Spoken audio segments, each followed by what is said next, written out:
talk about the motor. Sure.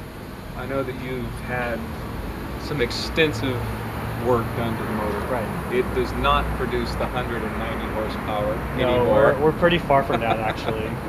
This is basically a ForceFed 340 setup. ForceFed's a company based out of Livermore, Northern California.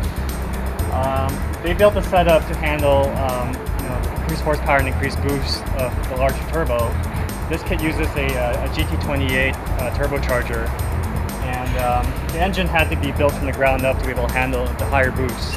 Right now with this setup on street gas, we're pushing about 12 pounds of boost.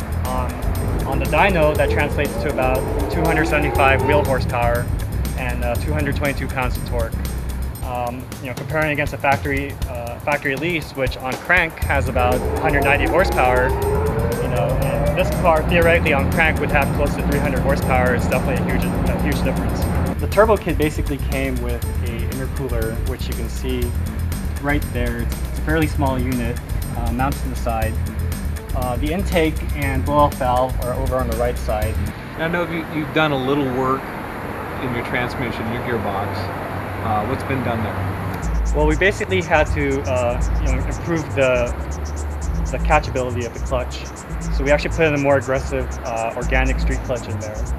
And we also replaced the 6th gear of the Lotus transmission with a Toyota 6th gear. Since both cars, this car as well as the Celica, they share the same engine. The Toyota 6th gear actually has a lower ratio, which allows for a higher top speed. Now normally on the factory Lotus is not an issue because you're never going to get top speed. But with the extra power, I wanted to get well above 150 miles per hour.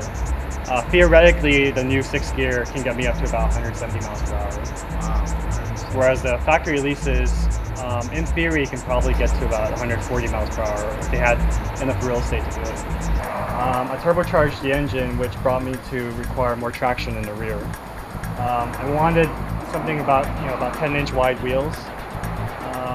Obviously, 10-inch wide wasn't going to fit on the factory rear clam, so we had to go with a custom wide body job. Basically, you have to custom order wheels because nobody makes an application for this kind of setup. So I actually went to HRE to get custom wheels built. The fronts are 17 by 7 and the rears are 18 by 10. Tires, I have 205 wide tires in the front and 285 wide tires in the rear, which is substantially wider than the factory 225 width tires in the rear. No spacers involved. This is actually, the wheel was built this way in order to add more tire contact patch in there. Now I know there are some future updates planned for your car. Right. Why don't you tell us what you have in mind? Sure. Well, the original intention for increasing the tire contact patch was to improve grip. Obviously, the factory suspension isn't designed for that much tire contacting the ground.